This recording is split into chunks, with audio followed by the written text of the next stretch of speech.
Hi guys, welcome to this video. So this is going to be my throughout the years 6th grade video, and if you didn't go to school in America, 6th grade would be about 11 years old. I was 10 when I started, but I turned 11 about 3 months later.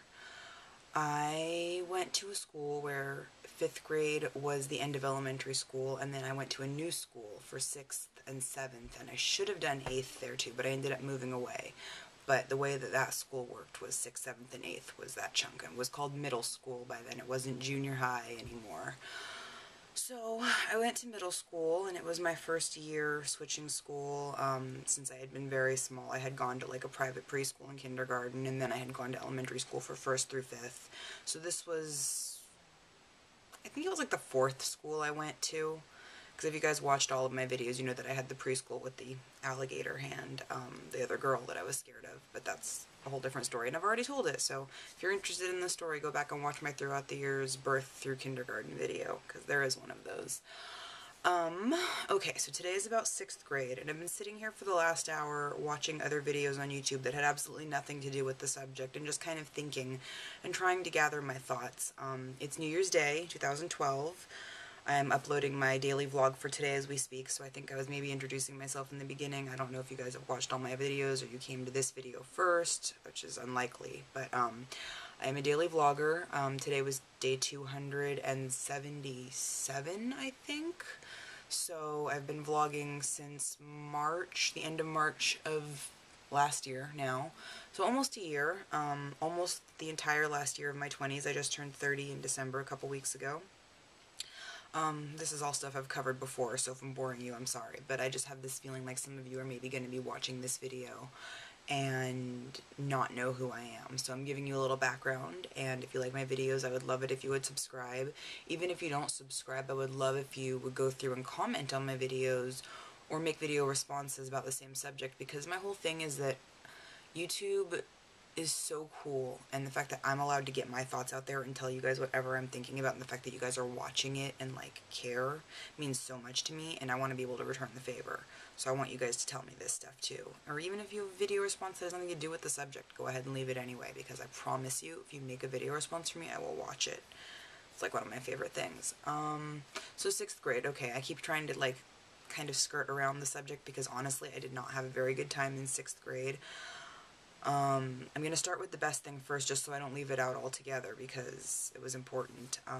In 6th grade, I had the first real female best friend I'd had in a long time.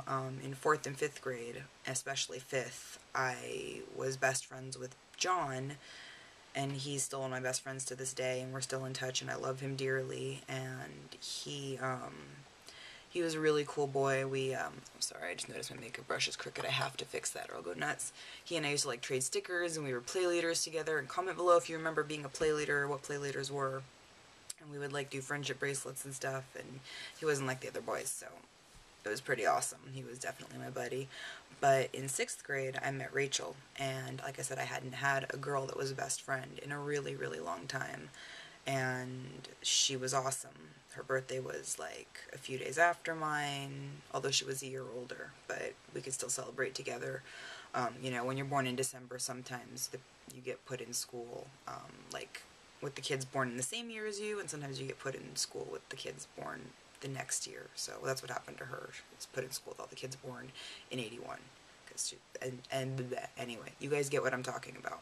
So that was the good thing about 6th grade, was meeting her and becoming friends with her, because we had a lot in common. We both liked cats, we both liked stickers, we both liked crafts.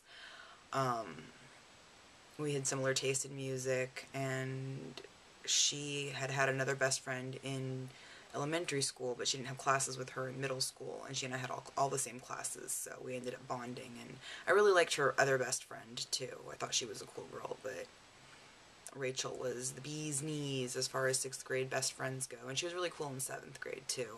We'll get to that eventually, but we're in 6th right now. So 6th grade overall, I had this really, really, really grumpy English teacher. And normally I wouldn't say teachers' names, but it's part of the story, and it's a very common last name, and it's not going to give away anything. So I had this English teacher named Mrs. Griffin, And around that time, the author Lois Duncan was really popular. She wrote I Know What You Did Last Summer, I think, which was totally nothing like the movie, if memory serves. But anyway, I was obsessed with like teen horror back in those days when I was like 11, 10, whatever. So there was this book called Killing Mrs. Griffin, or Killing Mr. Griffin, or I'm not even sure. I didn't read it. I think it was by Lois Duncan.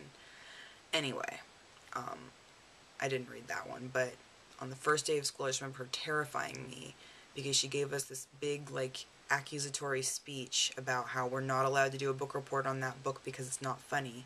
And I had never heard of the book at the time, so I bet it made, like, every single kid in the class, like, want to know what this book was and, like, run out and read it because it was forbidden. So, you know, fail on her behalf. But I just remember her being very angry, and my favorite subject was always English reading, anything to do with that. And I had her for 2 classes, actually, because she taught, like, English and, like, creative writing or something, and because of the test results I'd gotten in middle school, that was, like, how they placed you in, or test results I got in elementary school, that was how they placed you in middle school. And I was in mostly advanced classes. I don't think I was for math. Oh, no, I was for math then, even, yeah. It was just later that they gave up on me with math. I never did very well at turning in schoolwork or reports, but I always tested really, really high on the end of the year standardized tests, so I was kind of an anomaly for them. They didn't know what to do with me because I wouldn't do my work, but they saw that I was smart enough to be doing it, and then some. I don't know what my problem was. I just have a hard time with discipline and, like, doing what I'm absolutely supposed to do. If I had just been, like, asked, do I want to do it, I might have. I think a different kind of school environment would have probably served me very well overall. But that's not what was meant to be, so that's not what I had. Let's see. There was this guy in 6th grade, and he was a pretty hefty kid himself, and I had gotten very fat. I had gigantic glasses. They were like this big. I really should, like, be digging out pictures to show you guys. One of these days I'll, like, dig out pictures, I promise. I wasn't prepared this time. I don't have any pictures sitting and waiting. And I don't want to, like, cut the video off and have to, like, splice 2 pieces together, and I don't want to, like, leave you guys a bunch of dead air, so, okay, enough apologies. When I get to my 7th grade video, I will go ahead and make sure that I have some school pictures to show you. But, okay, so 6th grade. I wore the same outfit as I wore in my 5th grade picture, only I was a year less cute, because I was, like, hitting puberty almost at this point. Giant, giant blue glasses. They looked like turquoise, like, around the edges. I thought they were the most beautiful things ever, but they really didn't suit my round face. Like a flowered jumper with a black shirt. And like I said, I wore the same thing in my 5th grade picture and my 6th grade picture, so I'm traumatized. But I was getting very heavy that year was the point. I think I had a headband, too, like a plastic headband. Ugh. Oh, God. Anyway, I was getting really heavy that year. That was the first year that I, like, was beyond chubby and, like, firmly shifting to, like, very heavy. And, I didn't take very good care of myself. I ate lots of junk food, like Twinkies, cupcakes, and, like, Fruity Pebbles, and, like, bean burritos. That was probably pretty much all I ate, so it's not a surprise that I gained weight. But anyway, I was heavy, and there was this kid who was just as heavy as me, probably, and every time I would walk through the halls, he would say, "Here comes Shamu. I hope she doesn't flip or flap me."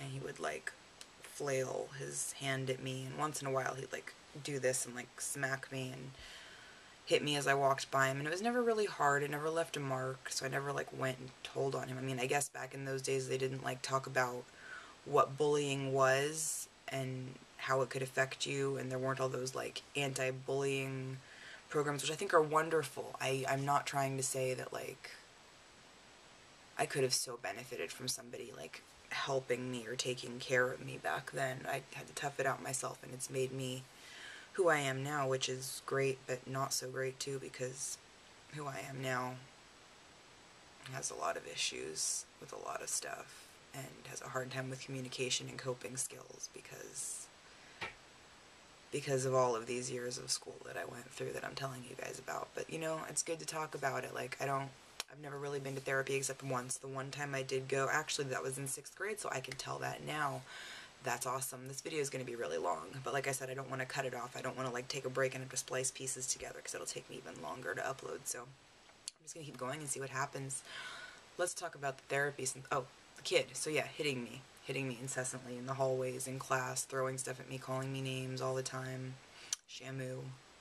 Big orca whale at SeaWorld. Woo. That was awesome. Really liked that. And then while I'm on the subject, before I talk about the therapy, there was this other kid, and he was skinny. And I don't think he liked me very much. He was always asking me why my head was too small for my body. It's just a byproduct of being heavy, I guess. And he didn't like my chin. He was like particularly obsessed with how unpleasing my chin was to him. And he would always like put his hand like this, or like pull his upper lip like that, and then he would like mouth pig to me. I guess he thought I looked like Miss Piggy or something, so pig. I got called pig and Shamu a lot in 6th grade.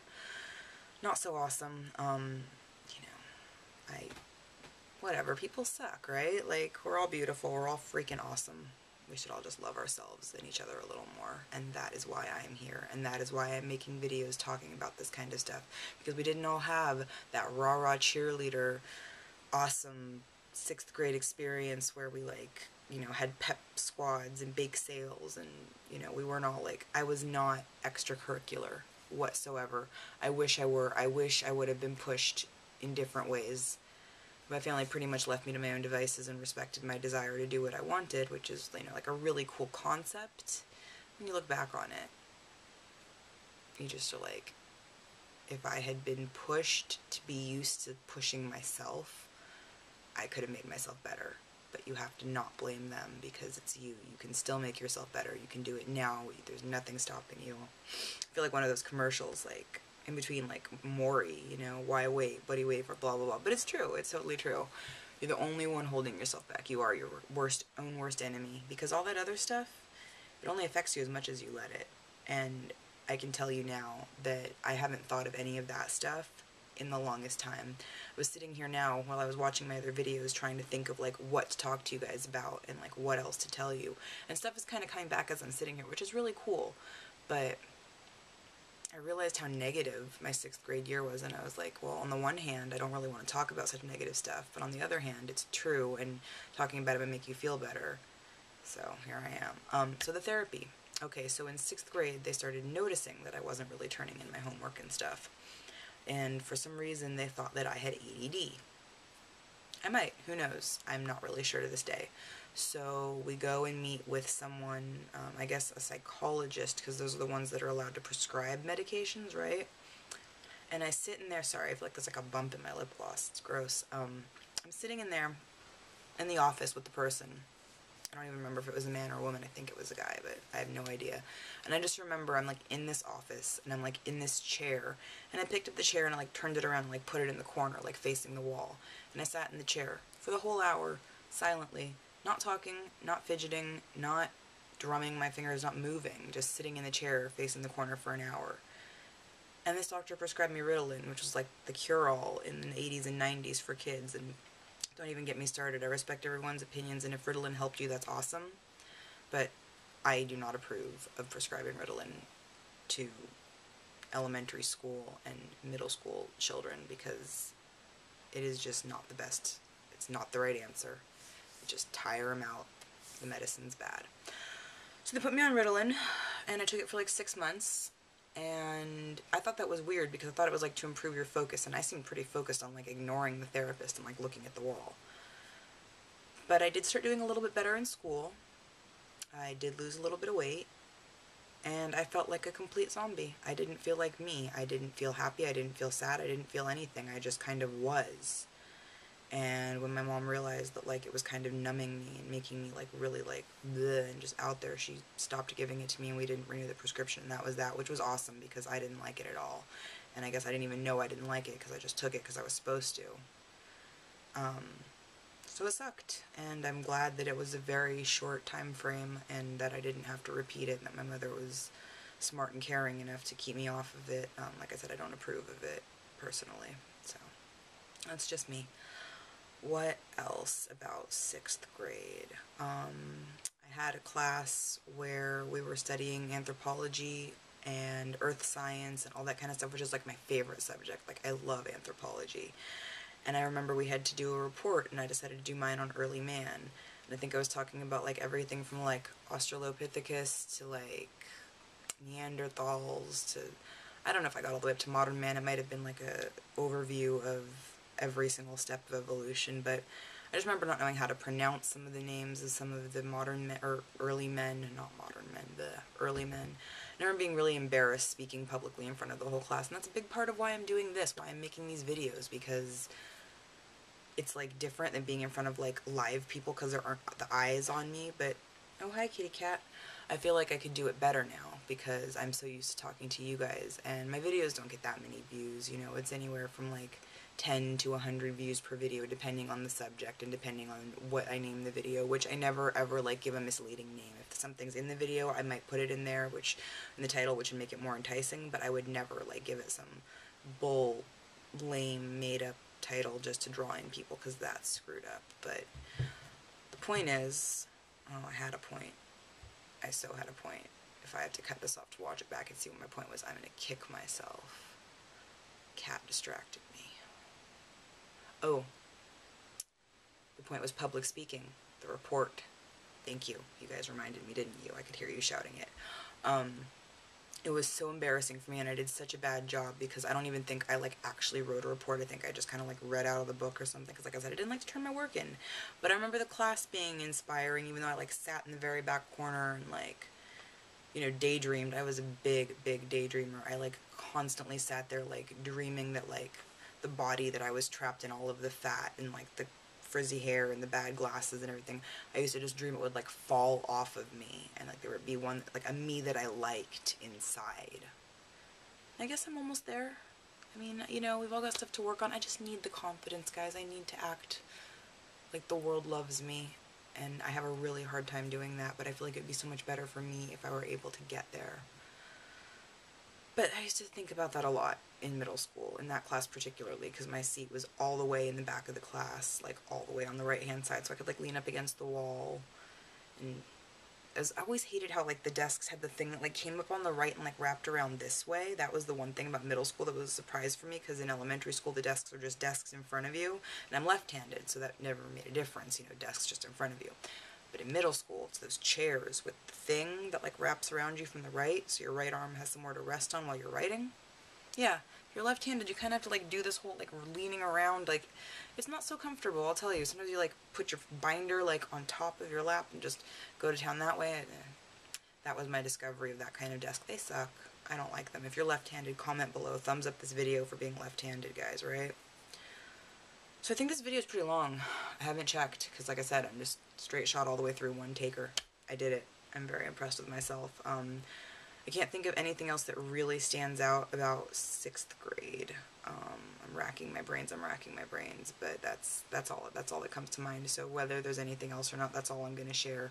If you guys feel like there's something that you really need to know, if I alluded to something earlier and forgot to cover it, or if you guys had specific events in your middle school or specific to 6th grade that you think I would appreciate, go ahead and let me know.